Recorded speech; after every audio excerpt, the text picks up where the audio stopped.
नमस्कार, आर्य न्यूज देख रहे हैं आप। मैं हूं आपके साथ पल्लवी सिंह। मध्य प्रदेश और छत्तीसगढ़ बुलेटिन की शुरुआत करेंगे बस्तर से खबर सामने आई है, जहां पर किसान भी अब धीरे धीरे प्राकृतिक खेती की ओर शिफ्ट होते जा रहे हैं। हजारों किसानों ने परंपरागत खेती में रासायनिक खाद का उपयोग नहीं करने का संकल्प लिया। इस बीच किसान प्राकृतिक खेती को बढ़ावा देने के लिए जागरूक भी हो रहे हैं और साथ ही बस्तर में पहली बार लगभग 5,000 किसानों ने अपने 7,000 हेक्टेयर खेत में प्राकृतिक खेती करने का संकल्प लिया है। आपको बता दें कि इस बीच कृषि विभाग भी किसानों को प्राकृतिक खेती करने के लिए प्रोत्साहित कर रहा है और किसानों को प्रति हेक्टेयर 2,000 रुपए देने की योजना बनाई गई। राशि में किसानों के खाते में जमा कराई जाएगी। ये राशि और प्राकृतिक खेती के लिए धान, मक्का, कोदो, कुटकी और रागी, तिल और रामतिल के साथ साथ कई अन्य फसलों को भी शामिल किया गया है। कृषि विभाग जैविक मिशन के तहत बस्तर के किसानों को प्राकृतिक खेती के लिए जागरूक कर रहा है और आने वाले दिनों में किसान भारतीय प्राकृतिक कृषि पद्धति के अनुसार ही खेती करेंगे।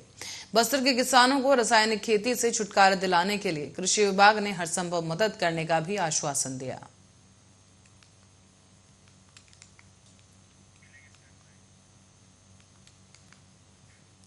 तो वहीं कांग्रेस के बहुचर्चित नेशनल हेराल्ड मामले में पार्टी अध्यक्ष सोनिया गांधी और वरिष्ठ नेता राहुल गांधी को परिवर्तन निदेशालय के समन के मुद्दे पर कांग्रेस रविवार को देश भर में प्रेस कॉन्फ्रेंस कर रही है।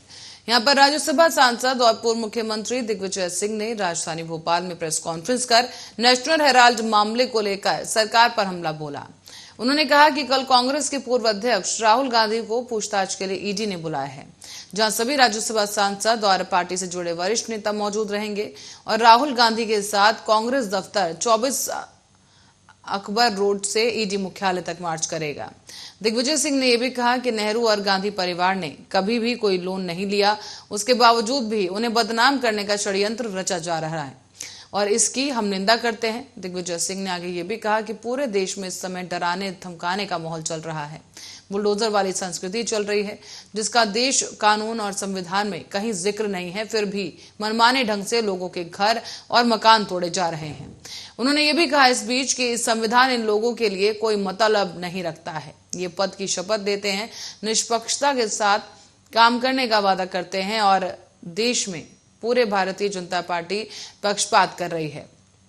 दिग्विजय सिंह ने अपने प्रेस वार्ता के दौरान ये भी कहा है कि हर वर्ग विशेष के खिलाफ इन लोगों ने जो अभियान चलाया हुआ है, इसका कड़ा विरोध करते हैं।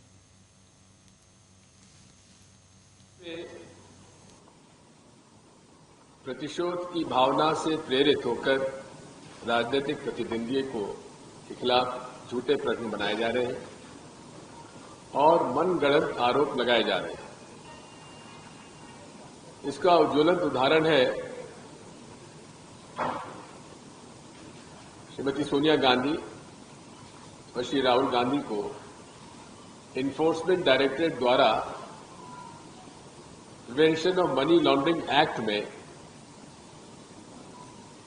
पूछताछ के लिए जो बुलावा भेजा गया, समझ भेजे गए हैं, ये उसका स्पष्ट प्रमाण है। इसके तथ्य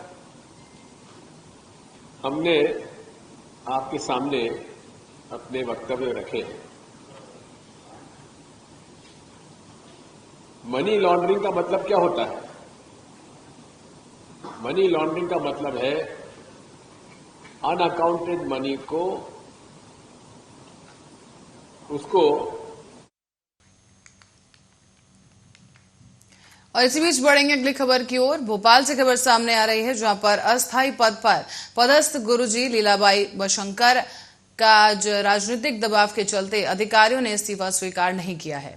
तो वहीं पंचायत सौठी ग्राम गणेशपुरा से सरपंच का चुनाव लड़ना चाहती हैं और लीलाबाई बशंकर चुनाव लड़ने के लिए 30 मई को इस्तीफा दिया गया था और जो कि इस्तीफा मंजूर नहीं हुआ है। अब आपको बता दें कि लीलाबाई गुरुजी पद पर अस्थायी नौकरी करती हैं और अब वो न्याय की गुहार लगाने भोपाल निर्वाचन आयोग से शिकायत करेंगे। इस्तीफा दे चुकी हूँ सरपंच चुनाव के लिए। किस पद से आपने इस्तीफा दिया है? गुरुजी पद से। अच्छा, तो क्यों मंजूर नहीं कर रहे, क्या कारण है? उनका नेतागिरी का कारण है कि हम इनको मतलब वहीं पे रखें और इस्तीफा नहीं लेने तक का नहीं करा मंजूर। कौन से गांव से लड़ रहे हैं आप चुनाव? सोठी। ये कहाँ आता है, कौन जिला से? श्यामपुर।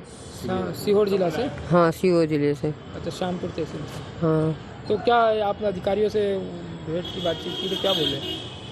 मैंने बातचीत अधिकारियों से की तो वो बोलता है वहाँ चले जाओ, जिला अधिकारी करेगा, कोई बोलता है जनपद करेगा, तो इस कारण उन्होंने मेरा इस्तीफा मंजूर नहीं किया।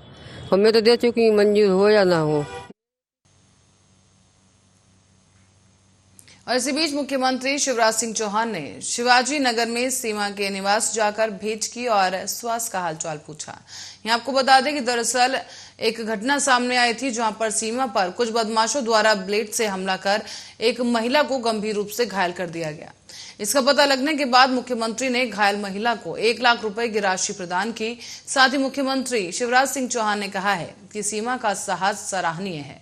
उसने बदमाशों की आपत्तिजनक हरकत पर हिम्मत से उनका मुकाबला किया और राज्य शासन के खर्च पर अब सीमा का उपचार करवाया जाएगा। आपको बता दें, आगे ये भी कहा गया कि अन्याय का प्रतिकार करना अन्य लोगों के लिए प्रेरणा का काम है। इस नाते सीमा अन्य महिलाओं के लिए प्रेरक भी है और वहीं उसका बेटा और बेटी पढ़ते हैं और उनके सहयोग के लिए भी कलेक्टर भोपाल को आवश्यक निर्देश दिए गए हैं।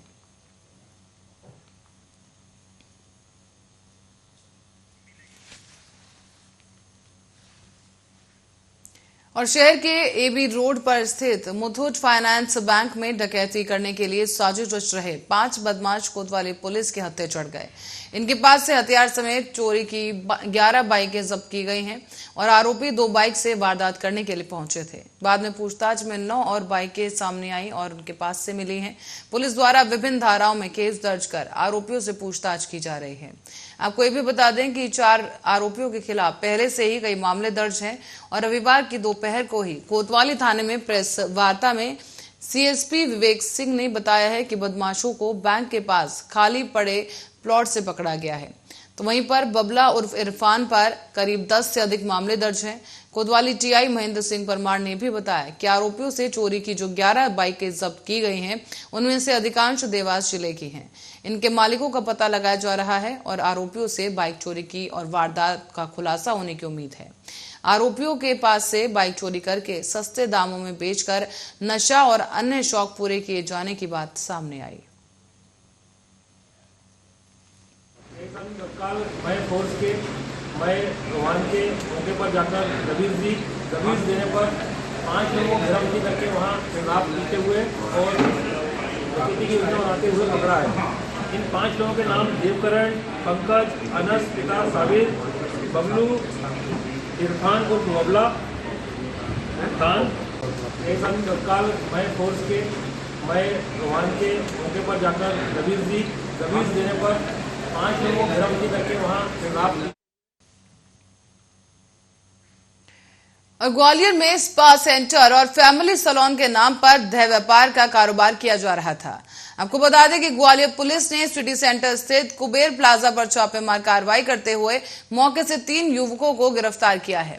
इसके अलावा नॉर्थ ईस्ट और भारत के अन्य राज्यों की ह्यूमन ट्रैफिकिंग कर लाई गई युवतियों को भी बरामद किया गया। साथ ही पुलिस को रेनबो स्पा सेंटर पर कई आपत्तिजनक चीजें भी मिली हैं, जिनसे ये पुष्टि हुई कि स्पा सेंटर की आड़ में देह व्यापार का अड्डा बनाकर स्पा सेंटर को इस्तेमाल किया जा रहा था।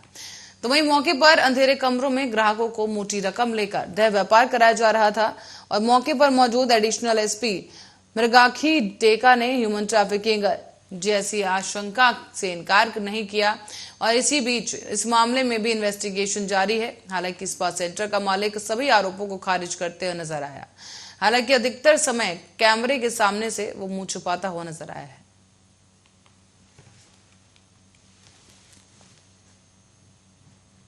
यूनिवर्सिटी और यूनिवर्सिटी थाने के अंतर्गत आज बहुत ही अच्छा रेड हुआ है। ये लोग इमोरल ट्रैफिकिंग एक्ट जो है, जो लोग उल्लंघन कर रहे थे, वो सेंटर्स ढूंढ रहे थे। 3-4 जगह में रेड करा, लेकिन एक जगह में एविडेंस मिला है।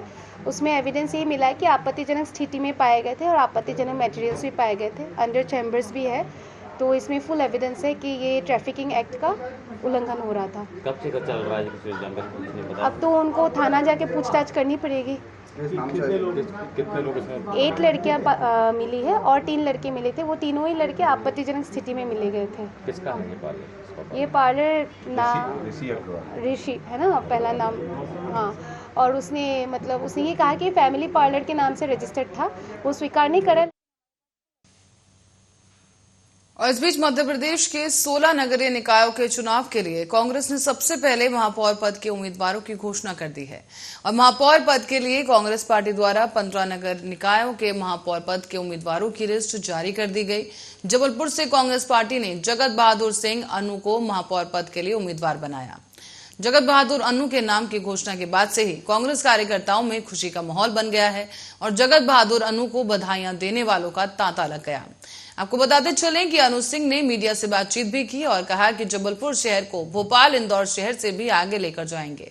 जगत बहादुर अन्नू ने ये कहा है कि लगातार लंबे समय तक किसी एक पार्टी को मौका दिया जाता है तो उनके मन में आता है कि वो काम करें ना करें, जनता वोट तो दे ही रही है। इसी वजह से 15 से 20 सालों तक नगर निगम के राज करने के बाद पार्टी जनता की तरफ ध्यान नहीं देती और एक नई क्रांति का आगाज होता है। जनता किसी अन्य पार्टी को जिताती है।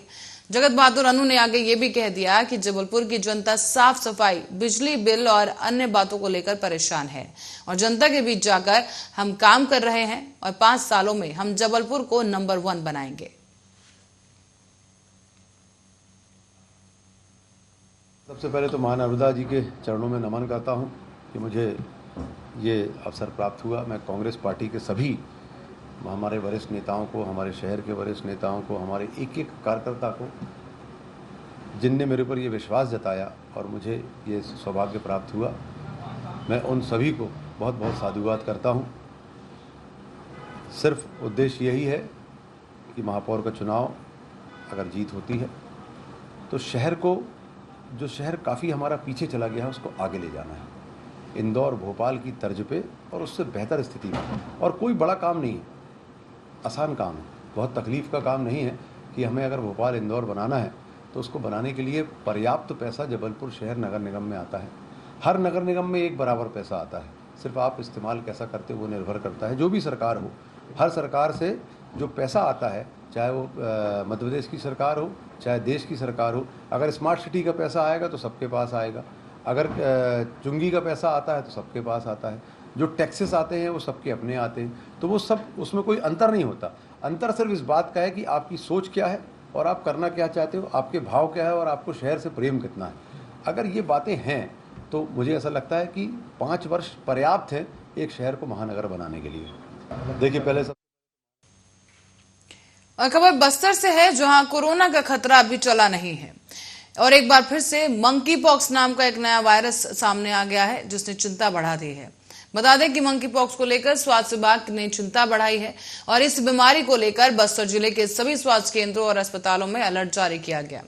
साथ ही लोगों से सजग रहने की अपील भी की गई। हालांकि राहत वाली बात यह है कि अब तक जिले के और बस्तर संभाग में मंकी पॉक्स का एक भी मामला सामने नहीं आया, लेकिन स्वास्थ्य विभाग ने सतर्कता बरतते हुए पहले इसके लिए अस्पताल से अलग से एक वार्ड बनाया है और इलाज की सारी तैयारियां कर लेने की बात जिले के स्वास्थ्य अधिकारी ने कही। आपको ये भी बता दें कि बस्तर जिले में मुख्य स्वास्थ्य अधिकारी ने बताया कि मंकी पॉक्स स्मॉल पॉक्स की तरह ही एक वायरल इन्फेक्शन है जो कि चूहा और खासकर बंदरों से इंसानों में फैल सकता है। अगर कोई जानवर वायरस से संक्रमित है और इंसान उसके संपर्क में आता है तो संभावना है कि उसे भी मंकी पॉक्स हो सकता है।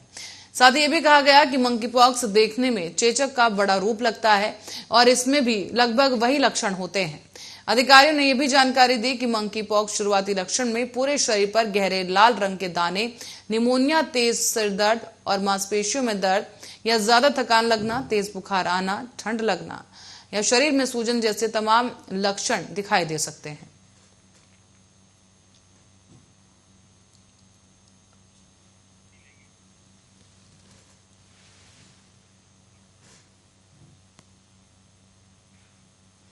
अब बढ़ेंगे अगली खबर की ओर। प्रदेश में रासायनिक खाद की किल्लत के बीच मुख्यमंत्री भूपेश बघेल का एक बड़ा बयान सामने आया है। यह उन्होंने पथलवा गांव में मुख्यमंत्री ने कहा कि हमारे पास डीएपी खाद की कमी है, लेकिन हमारी निर्भरता रासायनिक खाद से कम हो रही है। अब हम खुद खाद बना रहे हैं। और इसके बाद बघेल ने यहां पर 94 करोड़ रुपए के कामों का लोकार्पण और शिलान्यास किया।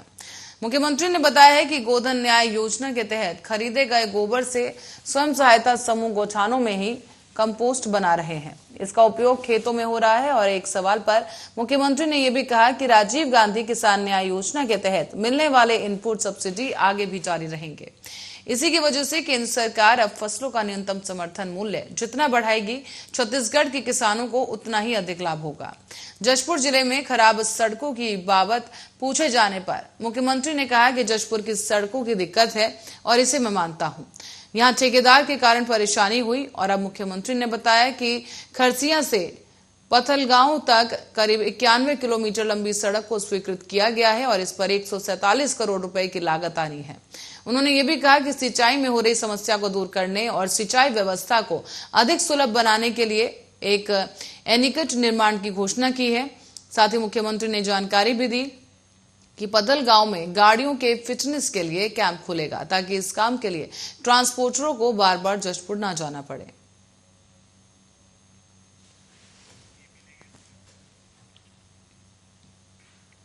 और छत्तीसगढ़ में आदिवासी राज्य सरकार के खिलाफ जेल भरो आंदोलन की तैयारी कर रहे हैं। यहां आपको बता दें कि इस आंदोलन में हजारों आदिवासी एक साथ सड़क पर उतरकर सरकार के खिलाफ हल्ला बोल करेंगे।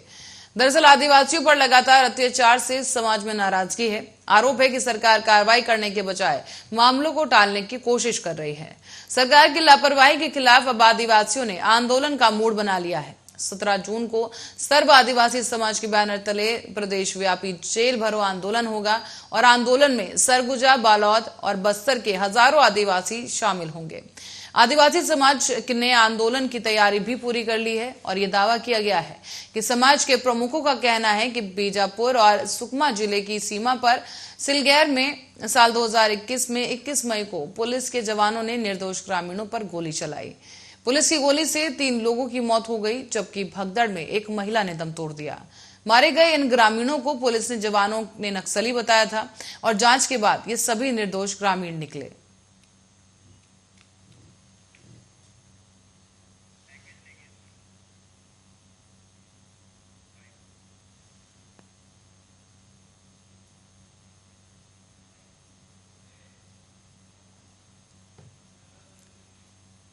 और पर्यावरण संरक्षण को बढ़ावा देने के लिए आपने कई तरह के विज्ञापन देखे होंगे, कई स्लोगन सुने होंगे, कई तस्वीरें भी ऐसे सामने आई होंगी। और अब ये तस्वीर दिल्ली से सामने आई है जिसने तमाम विज्ञापनों को पीछे छोड़ दिया है। और ये कारनामा कर दिखाया है एक ऑटो ड्राइवर ने, जिसने अपने ही ऑटो की छत पर एक छोटा सा बागीचा बना दिया है।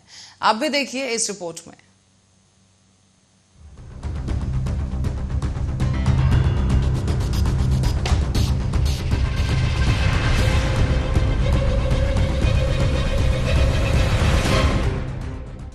बढ़ती गर्मी, चिलचिलाती धूप और पर्यावरण की बिगड़ती हालत, इसी के बीच देश और दुनिया में कई तरह के अभियान चलाए जा रहे हैं जो पर्यावरण संरक्षण के लिए प्रेरणा देते हैं। पर भारत देश की राजधानी दिल्ली में एक ऑटो ड्राइवर ने लोगों के सामने एक ऐसा उदाहरण पेश किया जिससे लोग दंग रह गए। आपको बता दें कि दिल्ली में महेंद्र कुमार नाम के ऑटो ड्राइवर ने ऑटो की छत पर ही एक गार्डन तैयार कर दिया है।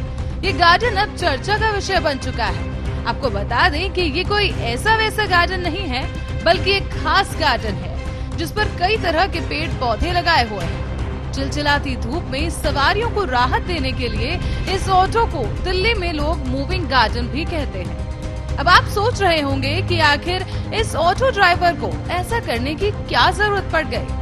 तो आपको बता दें कि ऑटो ड्राइवर ने चिलचिलाती धूप से खुद को और सवारियों को बचाने के लिए ऑटो रिक्शा की छत पर ही ये गार्डन तैयार किया है।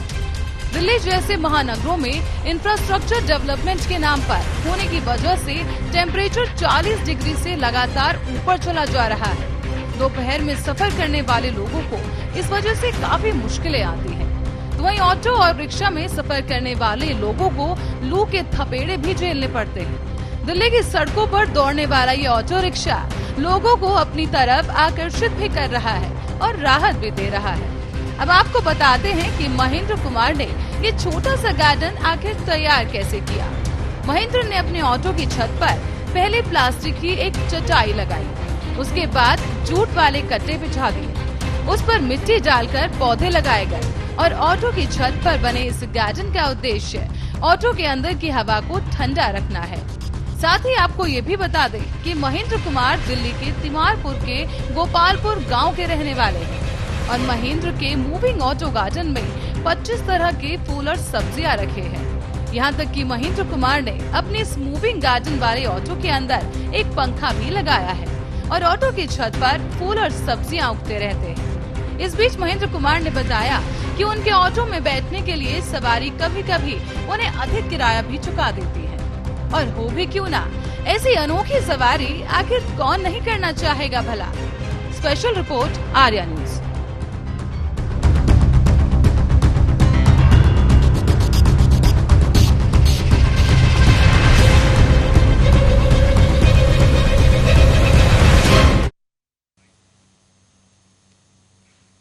और इसी रिपोर्ट के साथ ही बुलेटिन में फिलहाल के लिए इतना ही। देश और दुनिया की तमाम खबरों के लिए बने रहे हमारे साथ, देखते रहे आर्या न्यूज।